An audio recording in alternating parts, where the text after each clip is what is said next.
Do you yearn for travel that involves outdoor adventure and learning? I do. I also have a passion for all things farming and agriculture. I've traveled to exotic jungles to learn about growing chocolate. I even once owned my own organic vegetable and sunflower farm. And now I'm planning my journey back to agriculture. Agritourism, defined as travel that involves some type of agricultural experience. Agritourism is all about entertaining. But the marketing strategist in me knows that at its core, agritourism is really about educating, and education affects change. My future farm needs to deliver a profound experience to all of its visitors. It needs to educate people about food, health, and climate. Join me to learn from experienced agritourism farmers and entrepreneurs and help me build my future farm strategy. And who knows, maybe one day soon you'll find yourself in a tropical jungle cutting open cacao pods with a machete, or savoring an outdoor plant-to-plate community dinner with 100 guests at a farm in Illinois. So let's tap into the agritourist in you. Farmers represent less than 2% of the U.S. population. Women farmers represent 35% of that 2%. That's quite a small number of women farmers in the U.S. Shelby Watson-Hampton grew up on a farm in Maryland.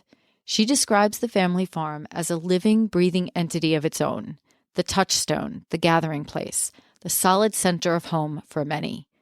She later helped her family transition the land from a nursery to a vineyard and thriving agritourism business. Shelby's book, Grace, Grit, and Lipstick, was written for other women in farming as a way to create the connections that we all need and desire.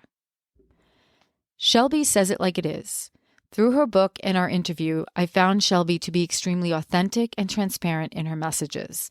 She is a smart, practical businesswoman who provides tremendous guidance for farm businesses looking to expand into agritourism or aspiring farmers looking to make the leap of faith into owning their own farm businesses.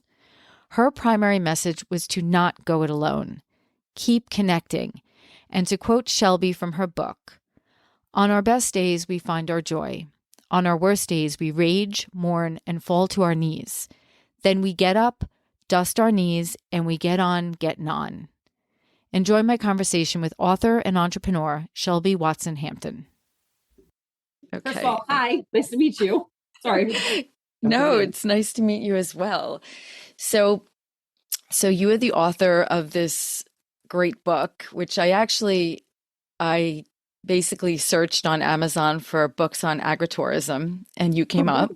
Yes, you were one of 3 books that came up. I think you were actually on top. Grace, Grit, and Lipstick. So it was a very intriguing title. Before we talk about your book, because I think there's so many messages in your book that I think were so helpful personally, but just in general about business, women in business. But before we go there, you grew up on a farm. I didn't. I sometimes wish I did, but give me a perspective of what it was like growing up on a farm where you live and what that instilled in you. So we live in Southern Maryland, which is kind of a unique area. We're about 45 minutes south of Washington, D.C. So, on a good day with no traffic, you can get there fairly quickly. We have other cities around us, Baltimore, Annapolis, but our town is fairly rural. It's a super tiny town. We have one little gas station, the elementary school, and 4 churches. That's it. And our farms. So it was interesting dichotomy to grow up rural and to grow up in the countryside, but then have the city not too far away. So I always like to think we got the best of both worlds. And that afforded the opportunity for my grandparents to start one of the very first agritourism operations in the state, really, definitely in our area, back in the 70s. And I'm an 85 baby, so they had been doing it by the time I came along, and I grew up in that atmosphere of having customers on the farm, having visitors on the farm, serving customers, putting the best face forward, the farm and the family, working at the counter and the register. Knew you were a big kid when grandma would let you use the register for the pumpkin patch, and you got to do that. So we always just grew up knowing that it was important to help folks who didn't relate to farm life learn about it. I don't like to use the word educate. Educate sounds so, I don't know, but to open that world to them and to embrace them coming in. So That was a big part of it. And then we also, when I was growing up, our farm was a large tree and shrub nursery. So we grew trees and shrubs and plants and flowering plants. And that's what we grew up working in that in the fall festival for the agritourism. So I guess what are some of the takeaways from growing up on a farm compared to someone who's growing up in a city or suburbia? Yeah, some takeaways about growing up on the farm. The farm, and I mentioned this in my book, is more than just the land. It's almost like it has its own identity. It's almost like another family member. So you take care of the farm, you love the farm. The farm is kind of factored into all of the family decision makings. It's the hub of where everybody is. We have the home farm piece. It's a couple hundred acres, and there's 18 or so family members living on that. So I grew up with my cousins right next door, my aunts and uncles, my grandparents. We were just in and out of each other's houses all the time. We kind of were raised communally. I mean, my aunts and uncles and my grandparents had a lot of influence on my life, almost as much as my parents did. And even in it as a younger kid, I knew we were lucky. My grandfather and my father were very big on reminding us that we were blessed to have the family support and to grow up the way that we did. And so we were kind of raised with that thought to be grateful, for what we had, and to think of the family unit and the farm as something to be protected and cherished. And you try to think about like how will your actions affect everybody else, because we all kind of live here together type of thing. So, and of course, there's a flip side to that too, which I also talk about in the book, because there's a pro and con to everything, right? Some blessings are also a little bit burdensome, while they're also a blessing at the same time. So, Yep. Yes, that's always the case. So your grandfather passed away, and I know that was pretty significant, and it took you and your family about 5 years to transition out of the nursery business. And then from what I read in the book, you came up with the idea for the vineyard. So tell me about that, because I know in the book I wanted to know more about how you came up with that idea and why a vineyard as opposed to all the other things that you could have done with that land. So just give me some perspective there. that is a really good question. Um, so my Aunt Susan was working full time with my grandfather when he passed, as was my mom. And my Aunt Connie had worked there for a long time as well. My grandmother, obviously, they were all working in the family business. So when granddad passed and grandma kind of decided she wanted to retire that, and not really do it without him. And she was at that age of retirement. It did take them a couple of years to transition out. So all the women in my family had a big hand in that. My grandma, my Aunt Connie, my Aunt Susan, my mom. And that took a couple of years. And Aunt Susan was the one who had inherited that piece of the farm property, kind of like where the business was. And then my dad and my other aunts and uncles inherited other pieces, attached, but further back. And so she had the opportunity to say, well, we have the infrastructure here, we have the barns, we have the office, we have, all this stuff. What are we going to do with it? And, after that time frame, everyone kind of needed a minute to take a breath and figure out what was going on. I had graduated college. I was working in the agricultural field. I was working for another agritourism farm about half an hour up the road. And so I was really steeped in that industry. I had started going to NAFTMA conferences. It's an acronym, NAFDMA, and it stands for North American Farmers Direct Marketing Association. And the agritourism farm where I was a manager was a member, and we would go to their conferences, and they were mind blowing. Everybody there did everything agritourism under the sun you could think of. Pick your own winery, brewery, orchard, fall festival, spring festival, farm Easter egg hunts, school tours. And it just kind of blew the lid off what I thought agritourism was in my experience of just like the fall festival, and like really opened it up to more possibilities. So I got to kind of cut my teeth at that other farm, and very grateful for that and for the folks that gave me that opportunity and exposure to greater things. So when it was time, when Aunt Susan decided she kind of wanted to get back into having the farm as a business, we would pitch ideas to each other. And at one point I was like, we should do a vineyard, because right down the road, another farm had recently opened up. It was the first vineyard and winery in our area, and they were doing really well. And I was kind of watching them. And then at the same time, our land grant university is University of Maryland. and I'm an alumni. I went to the ag college there. University of Maryland Extension was doing a lot of research on what could grow around here that would give farmers kind of a value added push. Because of course, value added is when you take a raw agricultural product and turn it into something that you can get more money for.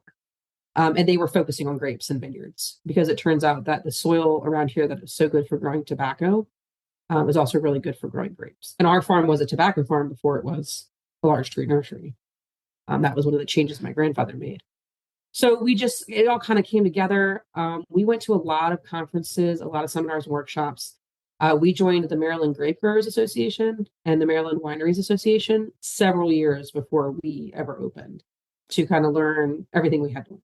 And my Aunt Susan went to further classes through some of the colleges in Pennsylvania, some online, some in person. So yeah, we just kind of ended up there. And I mean, we love wine too. I always say it's funny because, of course, we're kind of married to it now. We love the grapes and we're very particular about the vineyard. But we were really just looking to save the family farm. And if being a petunia farmer or a potato farmer or a carrot farmer would have done it, we probably would have done it because we just wanted to save the farm, keep it in the family, let it pay for itself. But I think it probably would have always involved some sort of agritourism because we like people. We're all people. So like we're good at having people on property. So it just all kind of came together. It was some weird.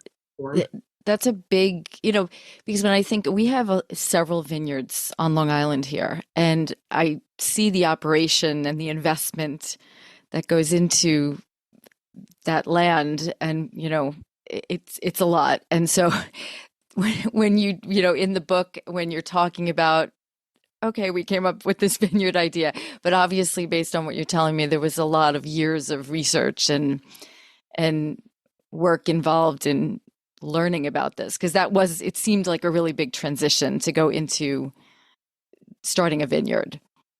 It was. I mean, we were lucky in so many ways that we were not new to farming. Like we had the land, we had the equipment, not vineyard equipment. We had tractors and old pieces of equipment, but we had barns. We had a lot of stuff we could retrofit. So we weren't new to farming, but we were new to this portion of the industry, and it is very different. The vineyard and winery world was something we had to learn. And when we have, through trial and error. And we do weddings on the property as well. So we converted our old horse barn into a wedding venue. And that actually helped pay for the winery to get started because we did the wedding venue first. And in fact, my husband and I were the first wedding there. And we used all of our pictures, like our wedding photos for the marketing for the farm and the barn. So that was kind of fun. So yeah, we learn something new every year, every season, both in the wedding business and in the vineyard and winery. So yeah, it's been a journey, but we've hung in there, and there have been some tough times. I'm never going to sugarcoat that for folks who want to get into the industry or want to expand into something different. Sometimes you're going to ask yourself, what have I done? Oh my God. But we all have those days. That's totally normal. So today obviously you have the vineyard. I presume you have a tasting room and you're doing the weddings. What else is part of, if you're visiting the vineyard, what else is part of it? Just paint a picture for me. Absolutely. And I'll go ahead in case any of the listeners want to find us online, because a picture is worth 1,000 words. It's Robin Hill Farm and Vineyards. And you can find us on Facebook. You can find us on Instagram. And the website, so Robin Hill Farm and Vineyards. And so we're open almost every weekend. We take a couple weeks off between Christmas and the end of January. But other than that, we're open year round. So we're open Saturdays and Sundays from 12 to 6. And just this upcoming summer, we're going to open on Fridays as well from 4 to 8. And that's the tasting room. When I say open, I mean the tasting room.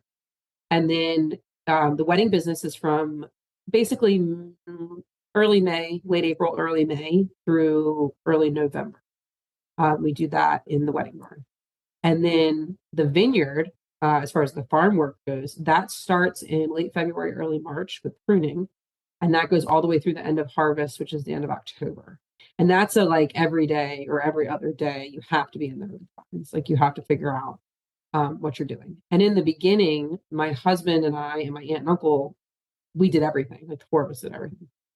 It's been 10 years now, and we have crews, and we're so grateful for them. My husband has a great crew in the vineyard because he's the vineyard manager, and he's got a couple guys in there that do a wonderful job. We couldn't live without them. Shout out to Donnie and Dave. And then we have a staff in the winery, part-time staff, tasting, and we have a great crew now because we have some folks that have been with us since the beginning. And then my aunt does the weddings, like she is fully on with that. That is really her baby, and she has folks come in and help, occasionally as needed there. And then my mom stepped in as kind of our coordinator for vendors. So we do food trucks and live music on the weekends. And so my mom has that calendar. So she's become a guru at lining up the food trucks, the live music, and then the caterers that we use for special events. So that's the new thing. Not really new, but we're stepping into it more lately. Okay, so good example. We did an adult Easter egg hunt at the Vineyard and Winery the Saturday before Easter. I love that. That's great. It was so much fun. And it was random. We didn't know how it was going to take off. We'd seen other vineyards had done it. So we're like, oh, let's give it a shot. So we listed 75 tickets online, and they sold out in like 3 days. They came that morning at 10:30. They got bunny ears. They got an Easter basket. They got to keep as a souvenir. They paid for their ticket, which was $25. And they got a glass of wine. And then we did the Easter egg hunt. And we hit 1,000 eggs. We hit 1,000 eggs on the farm. And these adults ran out, and I mean, they were in it to win it.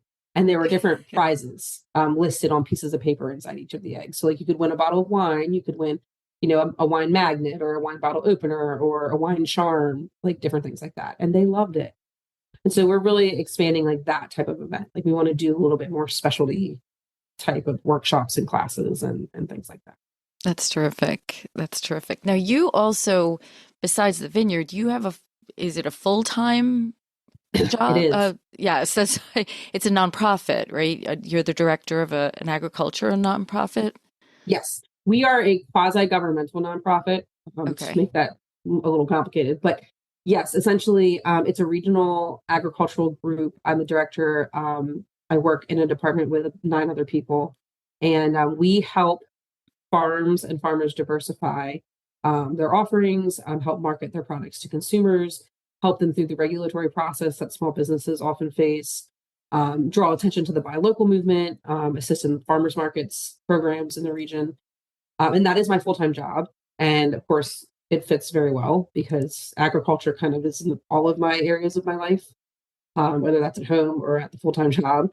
And then I also have a little bit of a side hustle writing for agricultural publications. So I have a running weekly editorial in the Lancaster Farming newspaper, which is a regional one for us. It's like the 5 Mid-Atlantic states. And I also write for American Agriculturalist, which is a national magazine. I have every other month column there. Excellent. The nonprofit sounds very intriguing and totally merges with everything you do at the vineyard very nicely. So does the writing as well. But it's, I guess, a great way to stay on top of what's going on in the industry and helping other people with what you've learned. So that's terrific. And then you have a child and a husband. So I do. In fact, they're outside in the barn right now because I was like, I need to do this interview. And my son is 2.5 and he is wide open. So they're outside working off some of that energy before bedtime.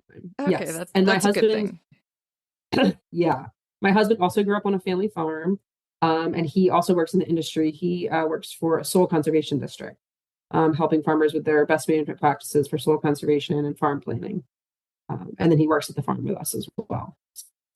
So, yeah, it's everything agricultural over here. Yes, no, it's great. I mean, I love it. I may pick your brain about other things as I figure out and focus what I want to do. I'm always here for that. There's nothing I love more than watching other people like find their spot, find their niche. That warms my heart. I love to be part of the mentoring process because I've had so many good mentors. I still do. And then I also love mentoring, outwards. So yeah, totally here. So when you are mentoring people, when people come to you, what are some of the biggest challenges or constraints or, obstacles for them to get through to pursue something in agriculture today, especially today, because today is a slightly different. It's a little, especially the financial, or if you don't have property, there's definitely challenges around So that. the two often cited things you're gonna find, and this has been well recorded, is that the two biggest barriers to entry for new and beginning farmers or young farmers or second career farmers is access to land, whether it's to buy or lease, and then the capital, the money to get started. Two very, very significant obstacles. If you can overcome those, you're on your way. But I would add a different spin on it. To me, a lot of the folks I see, by the time they come across my desk or by the time they're kind of in this world, they've either got some property or they've figured that out, or they've got some funding or a grant or a loan, and they've got the passion, but then they run across the practicalities of Mhm. trying to start a business in an agricultural world where a lot of folks don't really understand the permitting, the zoning, and the regulatory process. So we come across that a lot where someone's like, I bought 5 acres, I want to start a small farm, this is what I want to do. And then you come across the fact that they're not agriculturally zoned, they're rural residential zoned. They can't have animals on the property, or they have to have certain setbacks from the road, you know. And so I always really advise people to do research up front for the property that you have or the property you think you're going to get, Yeah, because that's going to have the biggest impact. that's excellent advice. I've been reading a lot about that. Every property I look at, there's so many things to consider around zoning, and and every area is so specific. There's no it could get down to the town or county level or Especially, yeah, even we're in Maryland, but I think it's similar in a lot of states. Different counties have different rules, different towns have different rules. And you even get to the point where, you can only have so many septic systems on a certain amount of land. You can only have so many water sources on like wells, you know, um, parking, ingress and egress off a road. It gets into the minutia, and a lot of times the minutia can kill people. Like, yep. can kill the idea, the passion for the business, and you have to push through that. And unfortunately, it's one of those things. Like, you just got to push through until you get to the other stuff. Yep. So in your book, you talk about 5 things to consider. And some of these it could be any business, but admit that no matter how much you love your business partner, you will at some point clash. So that was your first one. Any feedback on that? Yeah. So starting a business has its own challenges. Starting a family business is going to add to that. And starting a family business on a farm, even more so. But like I said, I think it can apply to anyone, running a business. And you see this in no matter where you look, whether it's the mom and pop shop down the road, selling sandwiches and coffee, or a Fortune 500 with multiple family members involved. And so it's just a matter of being realistic about it. I was not so much. I thought, like, oh, we'll be fine. Oh, we're a tight family. Like, we're good. Like, we've got this. And we did, but there were some tough moments in between. And I wasn't really prepared for it. So I wanted to kind of forewarn other people that it's okay if you hit that spot. It's okay if sometimes you don't want to do it anymore, or you think you've made the wrong choice, or you're wondering why things are so hard. It's going to happen, but you can weather it. With the right tools and the right preparation, you can get through that. And better times are basically always on the other side. Number 2 was you're going to need a person from outside who can be your personal champion, unofficial therapist when needed. I really like that one. Yeah. Mm-hmm. That's the truth. And I give a shout out to my girl Becca in there, who's one of my closest friends. There are others though, and if they listen to this podcast, they know who they are. Excellent. But you need that person in your corner, right? You need a cheerleader who's not affected by the business or in the business or wrapped up in it. And for a lot of farm families, your spouse is in it too. And I haven't written about, that's not really in the book yet, about working a business with your spouse and working a family farm business with your spouse or significant other, because that's a whole nother layer. So where some people might leave their day job and go home, to a husband or wife or partner that isn't involved and you can kind of have that space. When they're in it with you, you need an outside kind of, safe space to do your venting and to bounce your ideas off of occasionally. Yeah. This one, when things get tough, cry, scream, or kick dirt in an empty field, then take a deep breath and remember your why. Your why is really that you have to be grounded in that why, definitely. Yes, I think I liken it to motherhood now, right? Like you love it, you wanted it, you fought for it, but sometimes it's hard.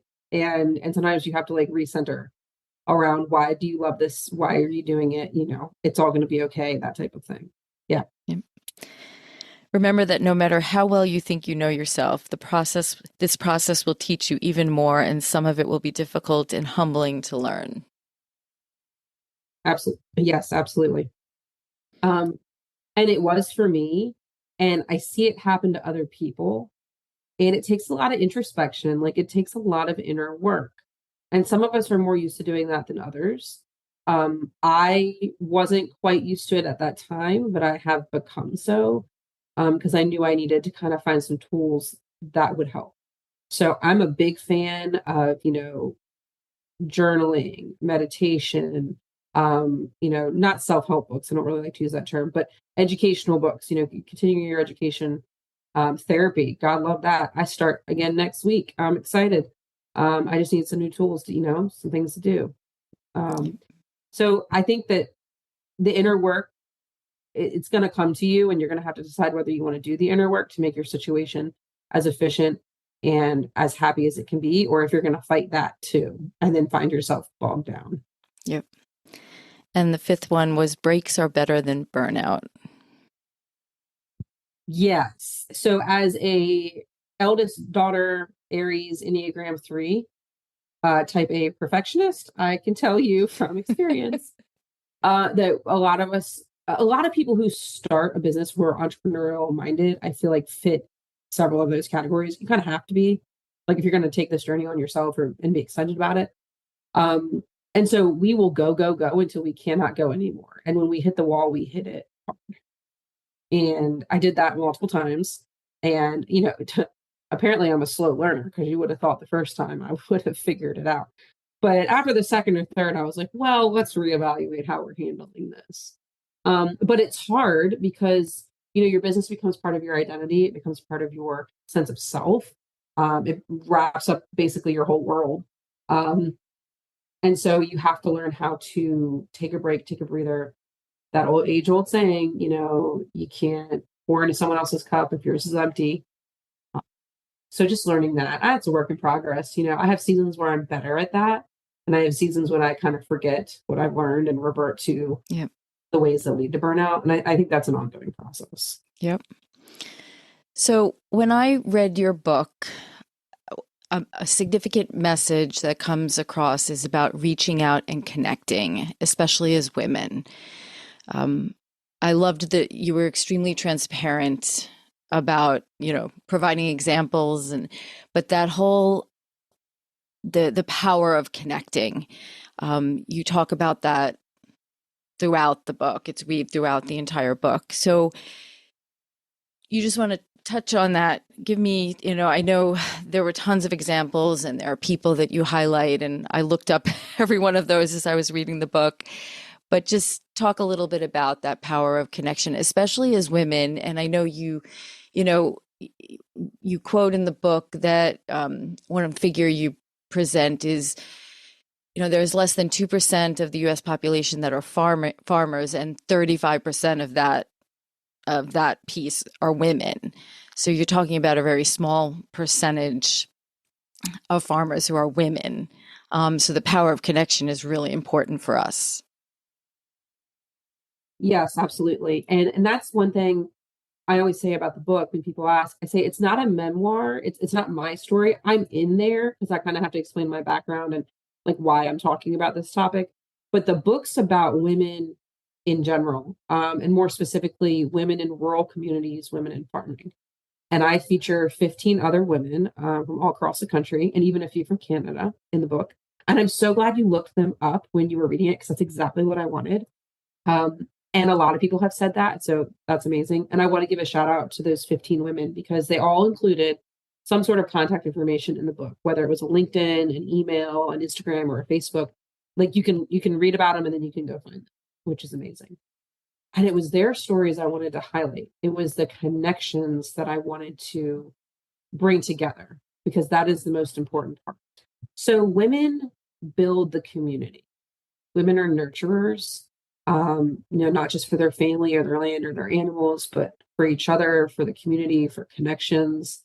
And you see this in the rural community and the farming community, anywhere you go where women are gathered around a topic like that. So I kind of wanted to highlight several specific conferences I've attended or events where women ag or female farmers are featured. And I wanted to try to bring some of the energy and electrical charge from those into the book to kind of say, like, if you don't have this community, you should find it because there's almost an organization for every single agricultural thing under the sun. Everything has a commodity group or a support network, and you can find women within that if they're not specifically women facing, which a lot more of them are these days. And, it takes a village. It takes a village to raise a business, to raise an industry, and women are a big part of that village. Yes, definitely. So of the organizations, like if I was to want to reach out to one or two organizations, I know there were several and I've looked most of them up. Are there one or two that stand out that this is a good start to get integrated, back integrated into the farming community and specifically learn about agritourism? Okay, for agritourism specifically, NAFTMA is going to be your place, the North American Farmers Direct Marketing Association. They are the top tier group when it comes to that. And I have made so many friends in that organization, so many professional connections. It's wonderful. Highly recommend that. And then you're going to want to look at what part of agritourism you're doing. Okay, so if you're a flower farmer, you're going to look for your flower farmer organizations. If you're a sheep farmer, you're going to look for your fiber-based organizations. If you're doing school tours on the farm, there's actually a farm to school network that focuses on that. If you're going to do pick your own apples, you're going to want to tap into your orchard groups. So I would say for agritourism folks specifically, you're going to start with NAFTMA, and then you're going to find your industry specific niches. So you have like kind of the micro level and the macro level. Excellent. Okay. That's great. Yeah, I looked into the NAFTMA, into the group. It's pretty intriguing. Now, do you find that is more, is that across the US or is it more regional? No, they're national. So actually they're international at this point because they have some Canadians and I think they have some folks from England as well. But they're mostly North America. Yeah, they're the continental US. Okay, excellent. So I just wanted to read one of the last sections of your book, which it was in the conclusion on page 199, and I loved how you put this because I think it summed up some important things. In every season, as we plant, nurture, and harvest, let's remember that we are part of something bigger than ourselves. We are the stewards of the land, the keepers of traditions, and the pioneers of new possibilities. We are the women who have chosen a life that can be hard, messy, and stressful, but is also undeniably beautiful, glorious, and worth it. I loved that. Is there anything you want to expand on there? Well, that's it in a nutshell right there. I think a lot of times we get head down in our own projects and our own farm and our own business. And we feel like we're the only ones that have this stress or this worry or this anxiety. And then if you step back and take a look, you realize you're not alone at all. We're all connected, like very much through like the roots of our businesses, like literally standing on the earth, we're all connected. And if you take a step back and realize that you're not doing this by yourself and that leaning on each other is strength, it is power. I think that's part of the message. And that's what women are good at is helping build each other up. I'm helping frame those connections and really kind of going with the rising tide lifts all boats type of theory. Excellent. Well, Shelby, it's been a pleasure. I'm excited for other people to read your book. I think it, definitely it was very impactful for me. Thank you. It feels so surreal that I actually wrote a book and that people actually read it and that you wanted me on a podcast to talk about it. Like, thank you so much. It's still new for me. It's still fresh. And I just love that there are people out there who read it and who liked it and who think it's good. So I really appreciate the opportunity. Well, thank you. It's very helpful. So I'm excited to get more people to learn about it and read it. So thank you. And I can't wait to share your podcast when it goes live. I hope our AgriTourist podcast prompts you to think more about where your food comes from, whether it be your vegetables, fruits, meats, and even those sweet treats. Don't forget to subscribe and share this podcast with someone you think may truly benefit from or be inspired by it. Visit us at agra-tourist.com. Until next time.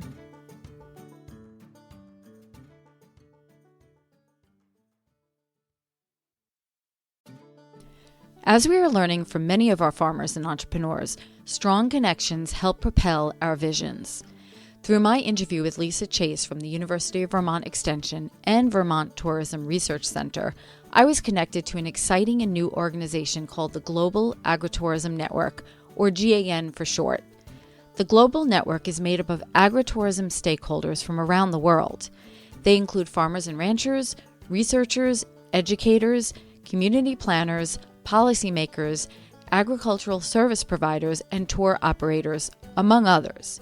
It is currently free to join, so if you have any interest in agritourism, check them out at agritourism.eurac.edu/GAN, or just Google Global Agritourism Network. The link will be in our show notes as well. You never know, this global network may help you take your agritourism vision to the next level.